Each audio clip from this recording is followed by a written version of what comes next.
Jason sat in the middle of the grand classroom, surrounded by students who always had the right answers. Their hands shot up the moment a question was asked, their pens moved quickly over their papers, and their eyes shone with confidence. Jason, however, felt small, almost invisible, even though he was the son of one of the richest men in the city. He had failed every test this year, and the results were a heavy shadow that followed him everywhere. His teachers had started to lose patience, shaking their heads when they saw his work. His classmates whispered behind his back, mocking the idea that the son of a billionaire could not even pass simple school exams. Some laughed at him, others pitied him, but no one understood how lost he truly felt. Jason wanted to scream, but the words never came out. All he could do was sit there, his heart pounding with shame as the world seemed to move forward without him. The pressure from his father was worse than the whispers of his classmates. At home, his father's voice thundered through the halls of their giant mansion. "How can you fail again? Do you not understand what this does to our family name?" Jason tried to explain, but the words always got stuck in his throat. He wasn't lazy, but nothing made sense when he looked at the pages of a test.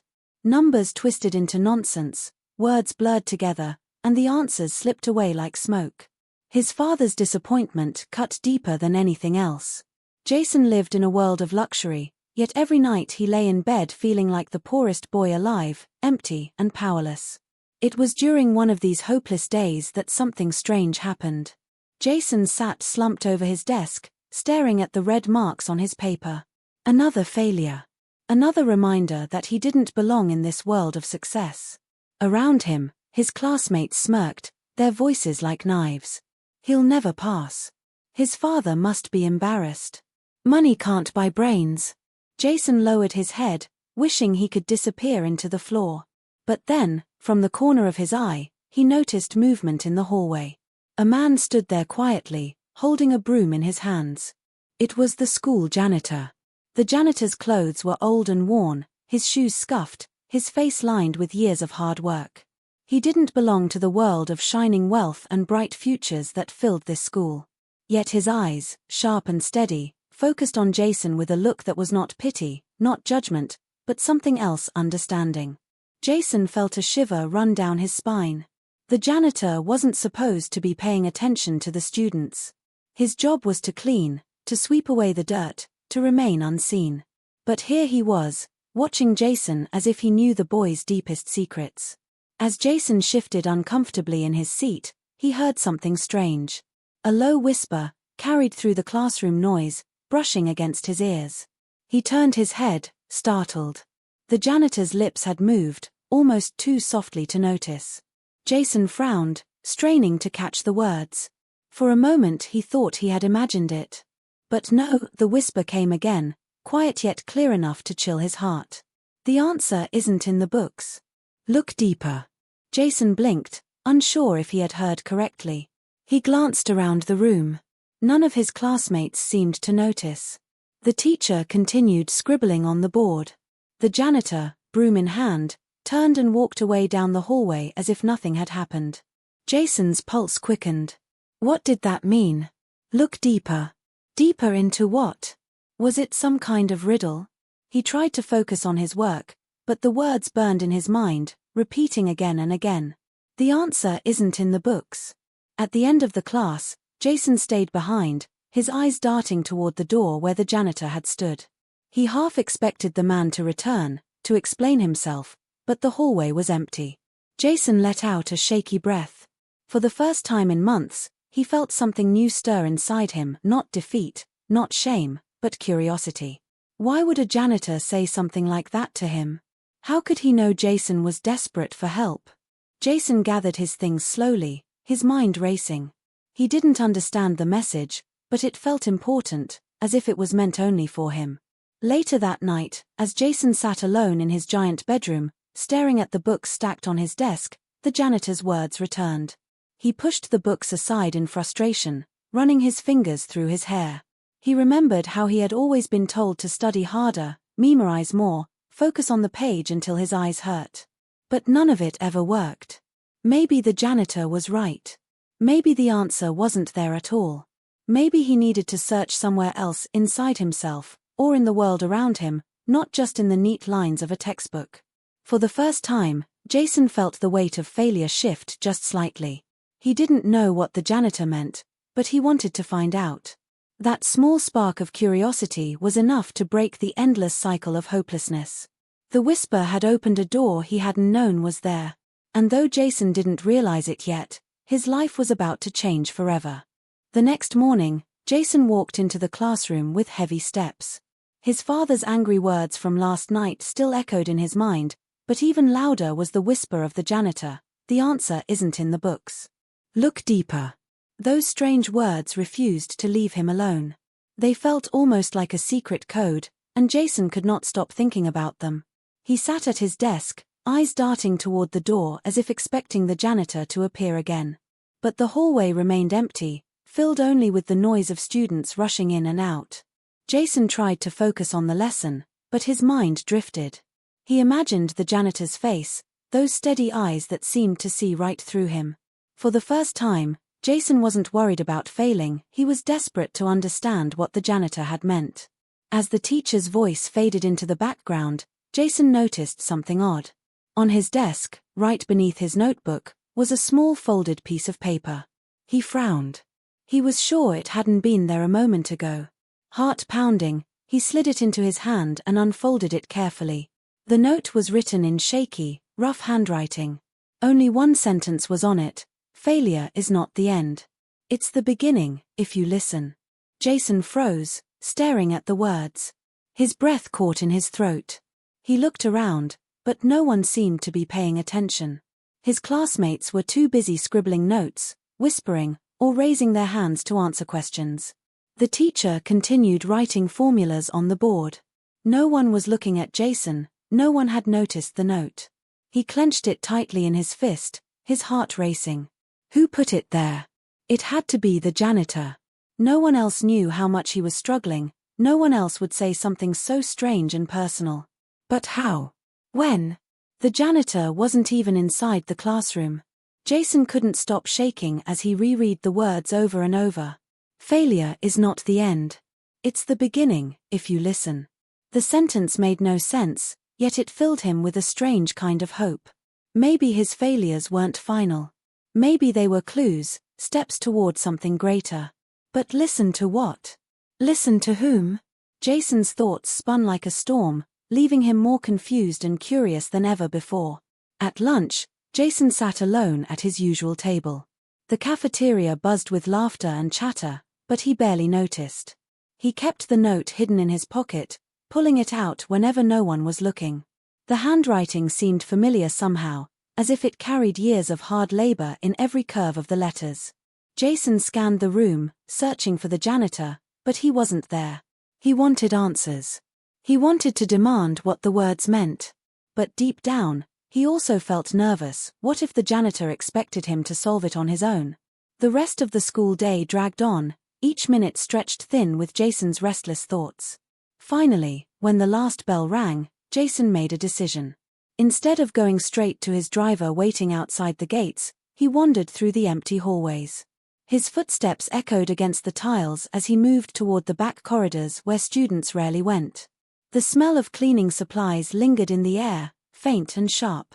Jason slowed down when he heard the soft scrape of a broom against the floor. His chest tightened. There he was, the janitor. The man worked quietly, his movements slow but steady. He didn't look up as Jason approached. Jason swallowed hard, unsure how to begin. Finally, he held out the note with trembling fingers. "Did you write this?" His voice cracked, but the janitor didn't seem surprised. He stopped sweeping, leaned on the broom, and finally met Jason's eyes.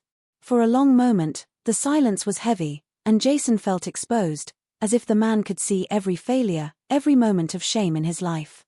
Then the janitor gave a small nod. Jason's heart skipped a beat. "What does it mean? Why give this to me?" His voice rose, almost desperate. "Everyone thinks I'm useless. My father thinks I'm a disgrace. I've tried and tried, but nothing works. And now you tell me to look deeper. Look where? Listen to what? I don't understand." The janitor studied him carefully, his expression unreadable. Then, in a voice low but firm, he said, "You're looking at the wrong things. You want the answers on the page, but you ignore the answers inside yourself. You're not failing because you're stupid, boy. You're failing because you don't see who you really are." Jason's mouth went dry. The janitor's words struck him harder than his father's anger ever had. He wanted to argue, to ask what that even meant, but his tongue felt heavy. The janitor leaned closer, his voice dropping to almost a whisper. "Every test you've failed is not a sign of weakness. It's a map. Pay attention to where you fall. That's where your strength begins." Jason felt chills crawl across his skin. A map. Strength hidden in his failures. It sounded impossible, yet something inside him stirred. He clutched the note tighter, afraid it might vanish. The janitor didn't explain further. Instead, he turned back to his broom, sweeping slowly as if their conversation was already finished. Jason wanted to demand more answers, but the man's calm silence told him he wouldn't get them, not yet. That night, Jason couldn't sleep. He lay awake in his giant bed, staring at the ceiling, the note clenched in his hand. His father's mansion was quiet, filled with expensive silence, but inside Jason's mind there was noise, endless questions tumbling over each other. What was the janitor trying to tell him? What did it mean to look deeper? For the first time in his life, Jason felt like there was something more to discover, something beyond the red marks on his failed tests. He didn't know it yet, but this was only the beginning of a journey that would change him forever. Jason woke up the next morning with the note still clutched in his hand. His sleep had been restless, full of strange dreams where hallways stretched endlessly and whispers followed him in the dark. When he opened his eyes, the words burned in his mind: "Failure is not the end. It's the beginning, if you listen." He got dressed slowly, his mind buzzing. The mansion was silent, his father already gone for business, and his mother hidden somewhere behind locked doors as always. Jason walked outside to the waiting car, but today he wasn't just the billionaire's son being driven to school, today he was someone holding a secret. As the car pulled up to the campus, Jason's stomach twisted. He wanted answers. He wanted to find the janitor again. But what if the man gave him nothing but more riddles? Jason wasn't sure if he could take another night of confusion. The school day dragged like heavy chains. Jason failed another math quiz that morning. He stared at the paper with its blood-red score at the top, his classmates smirking as the teacher sighed. But instead of shame, Jason felt something strange. He felt like the failure was pointing him somewhere, like the janitor had said. But where?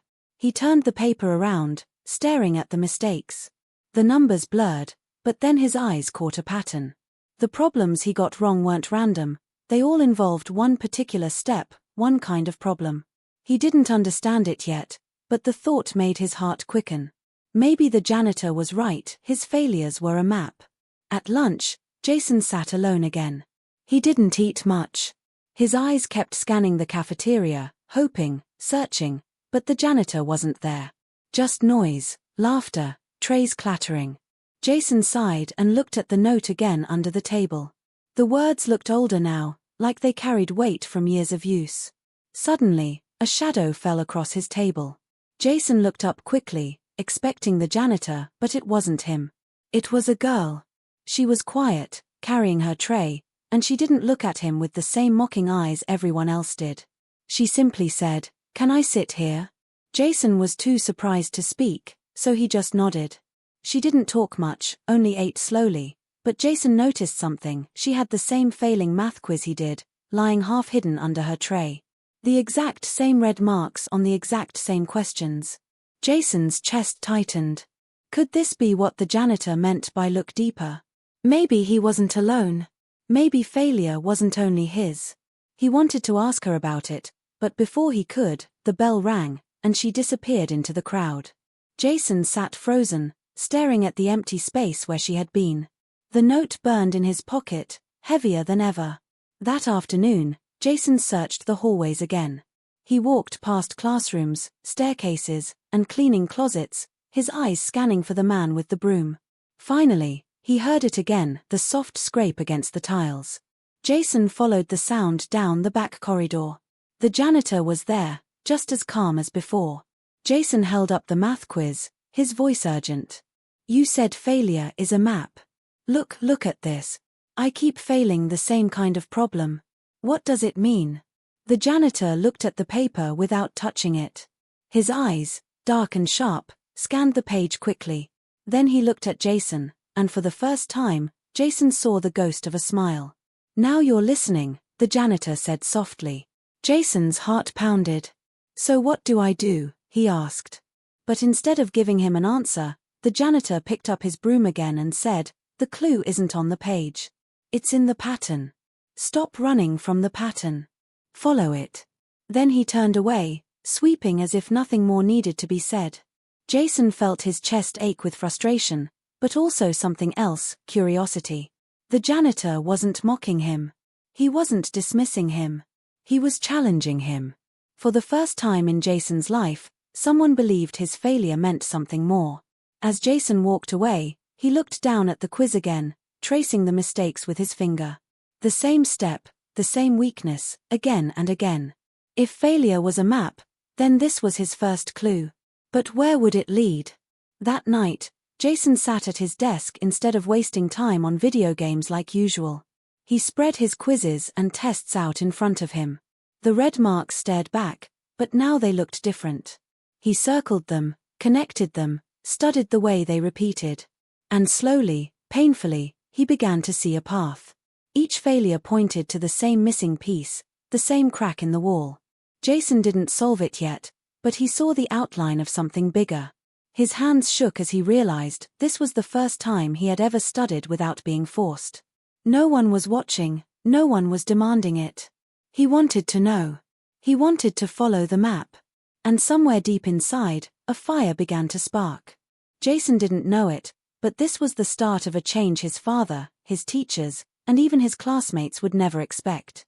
Because for the first time, Jason wasn't afraid of failing. He was hunting the meaning behind it. And in the shadows of the school, the janitor watched silently, a faint smile hidden beneath the tired lines of his face.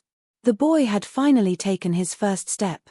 The next morning Jason walked into school with tired eyes but a strange new energy. He had spent most of the night circling mistakes on his old quizzes and trying to understand what the janitor meant by follow the pattern. For the first time, he wasn't dreading the classroom, he was curious. But the moment he sat at his desk, doubt crept back. The teacher handed out another test, his classmates whispered, and Jason's chest tightened. He gripped his pencil so hard his knuckles went white. What if I fail again? The thought screamed in his mind. And then another voice whispered, faint but steady, failure is the map. Jason breathed slowly. This time, when he faced the questions, he didn't rush. He slowed down and searched for the hidden step he always missed. For a while, things made sense, but then his mind went blank, panic rising. The old Jason would have thrown down the pencil, but now he forced himself to stay. Follow the pattern, he whispered under his breath. He saw it again, same mistake, same trap. His pencil moved carefully, and though he didn't finish everything, for the first time Jason walked out of a test not in despair, but with the strange feeling that maybe, just maybe, he had done better. At lunch, he searched the cafeteria again. The girl from yesterday sat in the corner, quiet as always, her head bent over another paper. Jason's nerves shook, but something pushed him forward. He walked up and sat across from her without asking. She looked up, startled, but didn't push him away. "You failed the same problems I did," Jason said quickly, his voice low. She studied him for a moment, then gave the faintest nod. "Yeah," she said. "I always fail that part. Nobody explains it right. Teachers just say I'm not trying hard enough." Jason felt his chest tighten, her words echoed his own life. For the first time, he wasn't completely alone in his struggle. He showed her the note from the janitor. She frowned, then whispered, "What if he's right? What if the failures show us something no one else sees?" Her eyes lit up for a second, and Jason saw the same spark he felt the night before. They didn't talk much more, but when the bell rang, he walked away knowing something had changed. That afternoon, Jason returned to the back corridor where the janitor always seemed to appear. Sure enough, the quiet scrape of the broom echoed faintly. Jason waited, his heart racing. "I tried," Jason said when the janitor finally looked at him. "I slowed down. I followed the pattern. I think I'm starting to get it. The janitor studied him silently, then asked, "What did you learn?" Jason hesitated. "That. I fail the same way every time. It's not because I'm dumb, it's because I never slow down. I always panic. I skip the step. My failures are telling me where I'm weak." The janitor's face remained unreadable, but Jason thought he saw approval flicker in his eyes. "Good," the janitor said. "Now you're ready for the lesson hidden inside the failure." Jason leaned closer, desperate. "What lesson?" The janitor looked at him for a long time, then said softly, "Failure is not punishment. It's instruction. Every mistake is a teacher, but only if you're brave enough to face it." Then, without another word, he turned back to his broom. Jason stood frozen, the words echoing in his chest. Failure, as instruction? He walked away in silence, but his mind blazed. That night, he gathered his failed assignments again and treated them not like shameful scars but like puzzles. Each red mark wasn't just proof he was stupid, it was a teacher showing him exactly where he had to grow. Hour after hour, Jason worked, circling, rewriting, studying the broken steps. He felt frustration, yes, but not despair. Every mistake he faced seemed to speak louder now, and for the first time in his life, Jason wanted to keep going even when he got stuck. The next day in class, Jason's teacher noticed something strange. The boy who never paid attention, who always stared out the window, now leaned forward, scribbling notes, stopping her mid-lesson with questions. His classmates whispered again, but this time the whispers were confused, not mocking. Something was changing in the billionaire's son. Later, when the results of the test came back, Jason's hands shook as he opened the paper. His score wasn't perfect. It wasn't even good. But it was higher than anything he had ever gotten before. A small jump, maybe, but a jump. For Jason, it was like climbing a mountain. He stared at the number until his eyes watered. He hadn't passed yet, but he had moved forward, and that meant everything. At lunch, Jason found the girl again. He showed her his test. She smiled faintly, not mocking but genuine. "That's better than me," she admitted. "I failed again." Jason shook his head quickly. "No, you're not failing. You're learning." The janitor was right. Failure is a teacher. She frowned. "A janitor told you that?" Jason nodded. "And he's right. We just have to listen." She studied him, then said quietly, "Maybe you're not as hopeless as everyone says." For Jason, those words were worth more than gold. That evening, Jason thought about everything, the janitor's riddles, the pattern of his mistakes, the lesson hidden in his failures. For the first time, he felt a strange pride not in what he had achieved, but in the fact that he was fighting back, that he wasn't running anymore. He thought of his father, always angry, always demanding perfection. Jason wasn't perfect. But maybe perfection wasn't the goal. Maybe courage was. As he drifted to sleep, Jason whispered the words to himself like a secret promise. Failure is not punishment. It's instruction. He didn't know yet, but this hidden lesson would change everything. And somewhere in the dark corridors of the school, the janitor swept slowly, his eyes glinting with quiet satisfaction, as if he had been waiting years for someone like Jason to finally understand. Jason's small victory at school lit a spark inside him, but that spark was almost crushed the moment he stepped into his father's mansion that evening. The air was heavy, like always, filled with silence and the faint ticking of expensive clocks. His father sat in the study, tall and severe, his face carved with lines of disappointment. The man didn't look up when Jason entered, just gestured sharply to the papers on the desk. Jason's latest grades. His father's voice was low, controlled, and colder than any shout. Still a failure. Jason's chest tightened, but he forced himself to stand straight. "It's better," he whispered. "I improved." For the first time in his life, Jason wanted to defend himself. But his father's eyes narrowed like steel. "Better," he snapped. "You are my son. Better is not enough. You have every advantage. Private tutors, the best schools, everything money can buy. And yet you stand here, proud of scraps. Do you think the world will wait for you while you stumble like a fool?" The words struck Jason harder than any slap.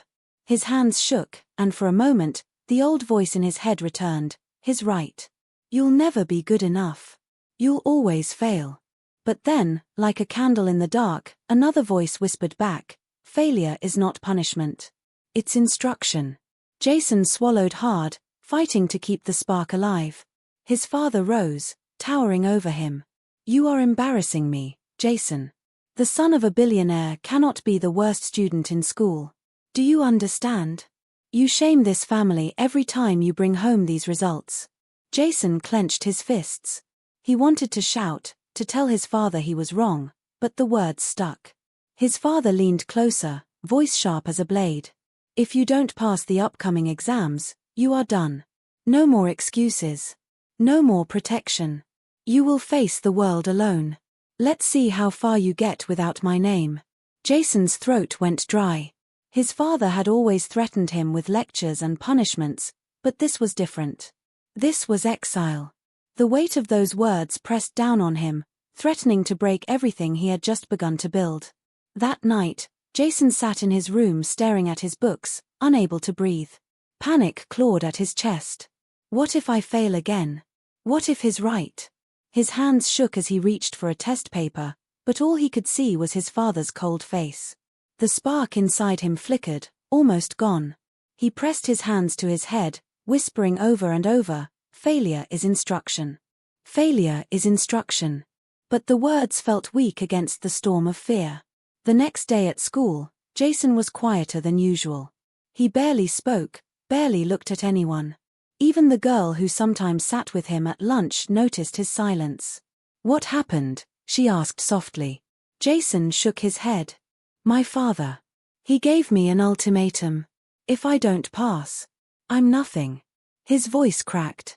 For a long time, the girl just studied him, then whispered, Do you believe him? Jason looked at her in shock. No one had ever asked him that. Did he believe him? Part of him wanted to scream yes. But another part, the part that had seen his score rise, the part that had stayed up all night studying mistakes, wanted to scream no. He didn't answer. Instead, he walked away, haunted by the question. That evening, Jason returned to the corridor where the janitor always swept. He found him as usual, slow, steady, broom scratching across the tiles. Jason leaned against the wall, his voice heavy with despair. He doesn't believe in me. My father says I'm a failure, and maybe he's right. Maybe I'm just not smart enough. The janitor stopped sweeping but didn't turn. And do you believe him? Jason hesitated. I don't know. I want to believe I can change, but I'm scared. If I fail again, I'll lose everything. The janitor finally faced him, his eyes sharp but calm. You only lose everything if you stop learning. The test is not the enemy. Fear is. Fear is what keeps you blind. Your father sees failure as an ending. But endings only exist for those who refuse to move forward. Jason bit his lip, desperate. But what if I can't? What if I'm just not like everyone else? The janitor's voice dropped low, steady. Then you will learn in your own way. The greatest strength is not being like everyone else, it's daring to stand when the world wants you to fall. Remember this, failure is not proof you are weak.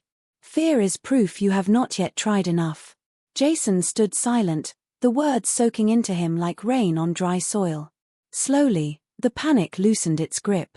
That night, Jason studied again. The fear was still there, whispering, but this time he didn't let it control him. He worked through one problem at a time, circling mistakes, whispering to himself, failure is instruction. Failure is the map.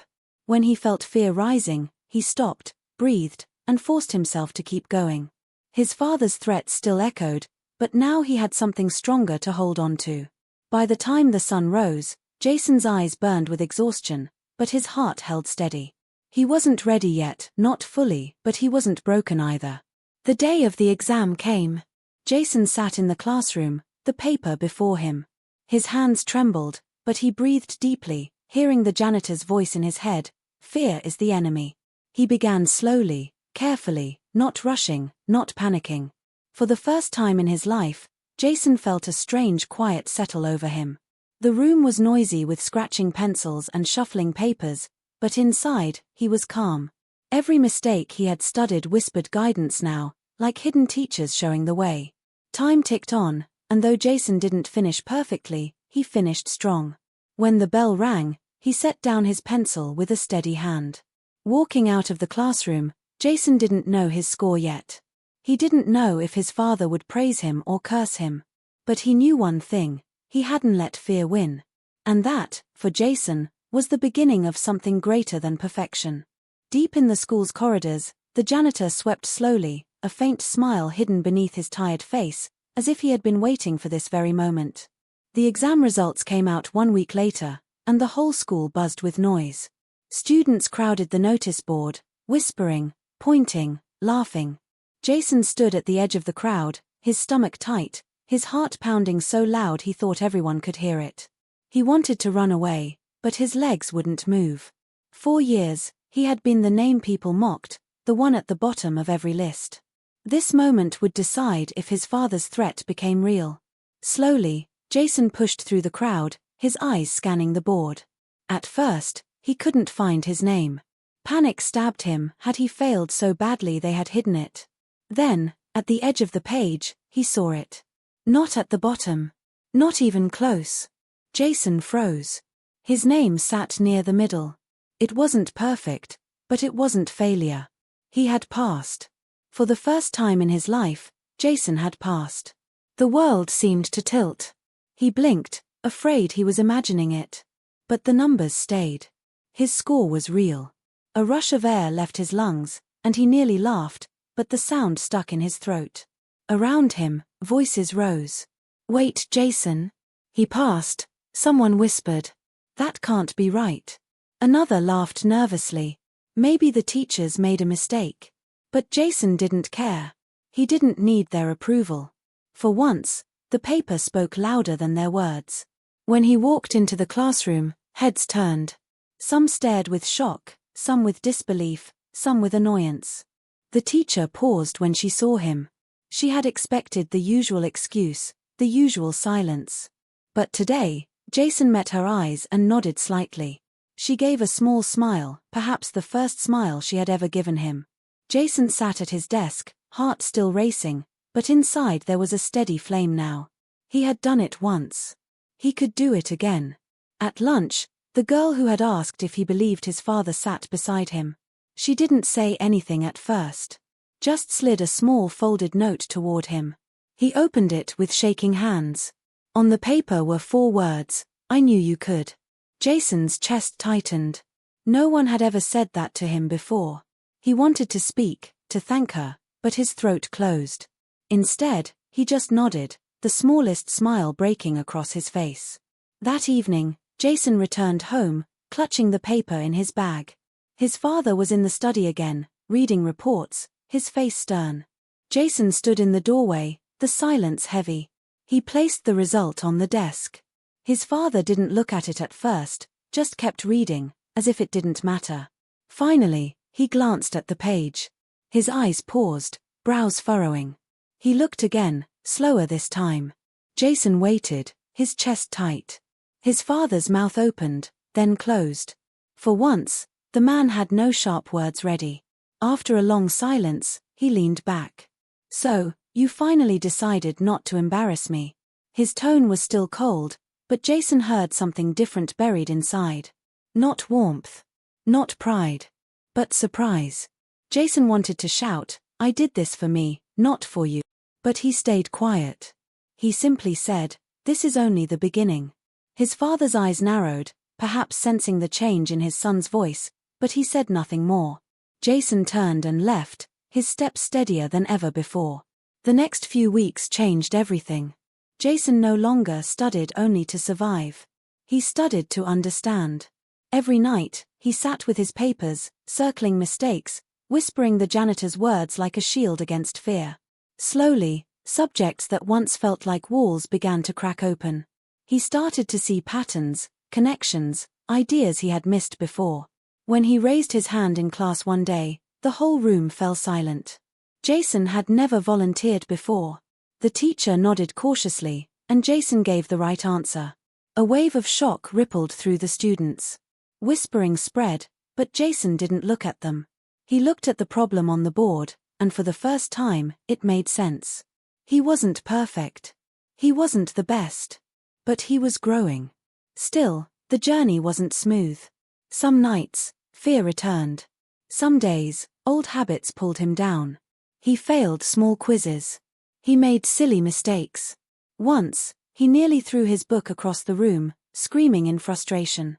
But every time he wanted to quit, he remembered the janitor's voice. Failure is instruction. He forced himself to breathe, to look closer, to try again. Slowly, the fear began to weaken. He realized something powerful. Success wasn't one big leap. It was small steps, repeated again and again, even when no one was watching. One late evening, Jason went to find the janitor again. The corridor was empty, the broom scraping slowly across the floor. Jason walked up quietly. "I passed," he said, voice trembling with pride. The janitor didn't stop sweeping. "I know," he replied calmly. Jason frowned. "How?" "No one told you." The janitor's eyes twinkled. "I didn't need to be told. I could see it in the way you walk now. Lighter. Stronger. A boy who carries his own weight." Jason felt warmth spread through his chest. "I want to thank you," he whispered. "Without your words, I would have given up." The janitor shook his head. "I only reminded you of something you already had. You carried the strength all along. You just needed to believe it." Jason stood silent, the truth sinking deep into him. As weeks passed, Jason's reputation at school began to shift. He was no longer the billionaire's son who failed at everything. He was the boy who surprised everyone. Some mocked him less, some even asked for his help. Jason wasn't used to it, but he tried. Each time he explained something to others, he understood it better himself. It felt strange, him, the worst student, helping others. Yet it felt right. For the first time in his life, Jason wasn't just surviving. He was growing, step by step, and nothing felt more powerful than that. And yet, he knew the real test had not come. His father's ultimatum still hung over him. One big final exam, the one that would decide his place not just in school, but in his father's eyes. As Jason prepared for it, fear whispered again. But this time, Jason did not run from it. He faced it. He held the broom's whisper, the girl's note, and his own determination close to his heart.